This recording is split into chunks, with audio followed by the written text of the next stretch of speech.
So we're starting polar coordinates. So plotting polar coordinates, we've got the origin here. That's what this is talking about. You can see that this looks like a angle. This is your polar axis, which is really just your x-axis here. So we're starting at that 0 degree or 360, but that 0 degree mark, and we're going counterclockwise. That's your directed angle that you see in the coordinate here. And then r is going to be your directed distance, but it's really talking about a radius. So if you look at the back of the classroom, there's a green chalkboard that right now has one of our polar graphs on it. It has concentric circles. So you can see here these circles within each other, circles within circles. We're talking about concentric circles. So a dartboard, radar, you may see where the plane or the submarine is kind of blinking and it's a distance away from something, wherever we're talking about. So this radius and then theta. So this point right here is either 2 comma pi over 3 in radians or 2 comma 60 degrees. So that would be this angle coming up here would be 60 degrees, and it's 2 circles away from the origin. This point here, either one of these would show the same thing. This one has 3 as its radius, so 1, 2, 3 circles out, 1, 2, 3, and we can either say that this is negative 30 degrees or 330 degrees if you wanted to go around this way instead of like that. We'll do this in class on Thursday, but this will be a class activity that we want to get to convert from our polar coordinates to our rectangular coordinates. So to go from those concentric circles back to an xy. So we're trying to go from r comma theta to x comma y to go back into our regular grid. We're going to use some of these things that you may have seen before. R squared equals x squared plus y squared. That's our equation for a circle because we're talking about circles on circles on circles. And then sine is y over r. That's the same as opposite over hypotenuse, adjacent over hypotenuse for cosine, and opposite over adjacent, so that's SOHCAHTOA. Here's your angle right here. You see you have your opposite side, your adjacent side, and your hypotenuse. So to get x here, we are going to use cosine. We're going to have cosine theta equals x over r. And I'm going to be able to write this as r times cosine theta equals x. If I multiply by r on both sides, I end up with this equation. To get y, I can use sine theta equals y over r. Same thing, r times sine theta equals y. So this is how we get our two values, our two things that we need, x and y. So if I have these coordinates here to go back and forth, I have r and theta given to me. So to get x is going to equal 4 times cosine 45 degrees, and y is going to equal 4 times sine 45 degrees. Well, I'm going to put these both right into my calculator to get answers here, and I end up with x equal to 2.83 and y equal to 2.83. So this coordinate would convert to be 2.83 comma 2.83, and that should be okay. If I think about 445 degrees, I'm going to be out here somewhere with 4 circles, which is probably the same as going 2.83 here and 2.83 here, where I've got a 45-degree angle. So I'm staying positive, positive in quadrant 1.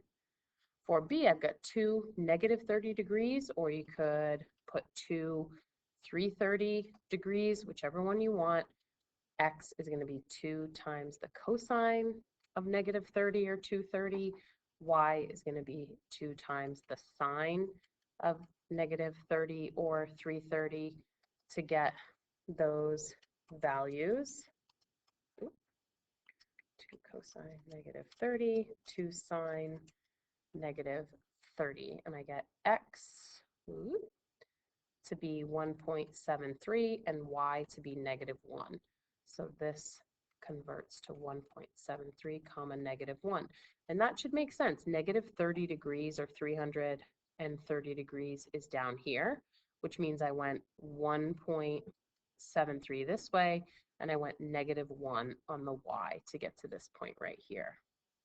If we want to go the opposite way, rectangular to polar coordinates, I am starting with x and y, and I'm trying to get to r and theta. So if I have x and y to get r, I'm going to use my circle equation. I'm going to have r squared equals x squared plus y squared, or r equals the square root of x squared plus y squared. To get theta, I'm going to use the one that I have that has x and y.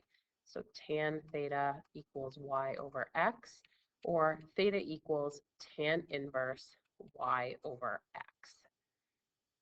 So when I'm given x and y here, I'm going to have r squared equals negative 1 squared plus 1 squared, which will be r squared equals 2, or r equals the square root of 2.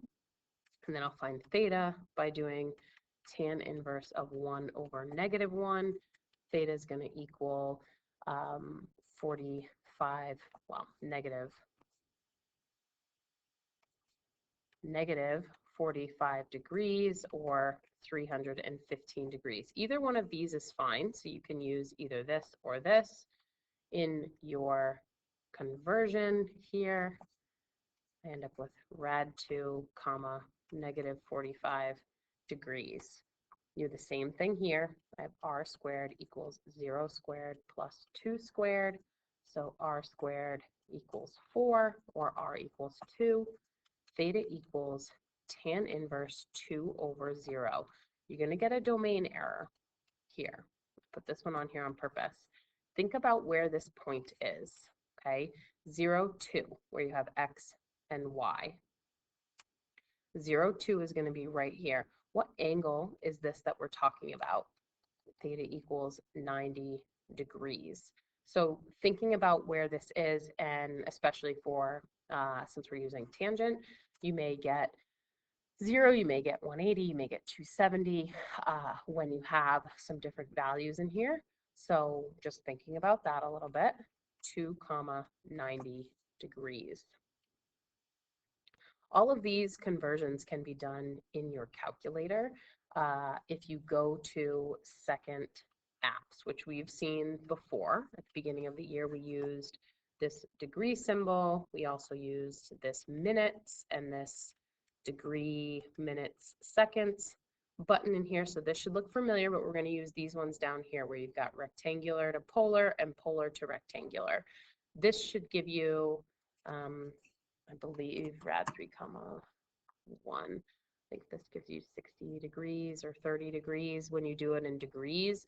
This is in radian if you want to check these, if you want to pause and check to see what you can get for rad 3 comma 1.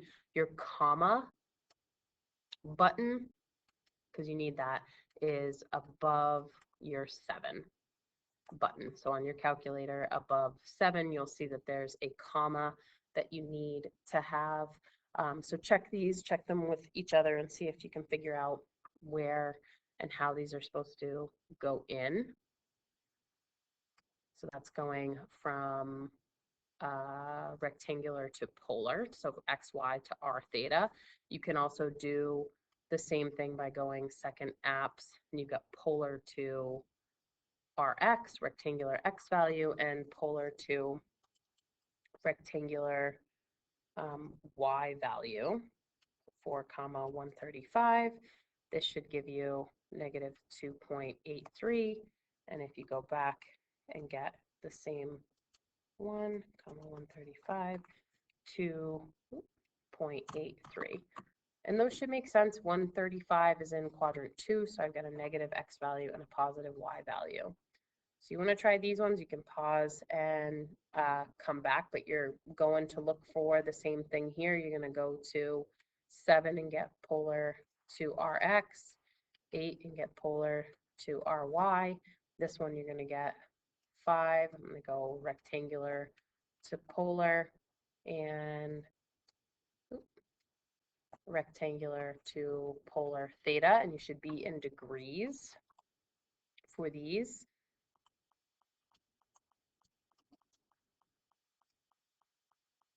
Oops, I hope I pressed the right thing.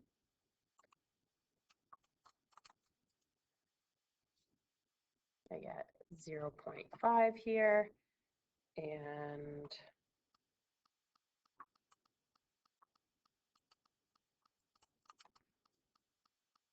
negative 0.866.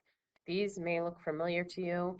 These are 1/2 and negative rad 3 over 2 as values, but 0.5 and negative 0.866 or 8.7 is fine.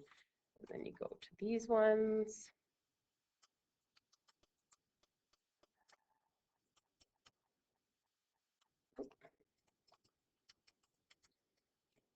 I get 3.19 and 1.5 comma negative 2.82. Negative 61.99 or negative 62 degrees. So I've got 3.19 or 3.2 and negative 62 degrees. Or if you want to add 360, you could also write this as 3.19 comma 298 degrees. Either one of these are perfectly fine answers for those. So you've got some classwork to do with those, either doing it by hand, which just means doing it out with sine and r squared, etc., or using the calculator to do second apps with those.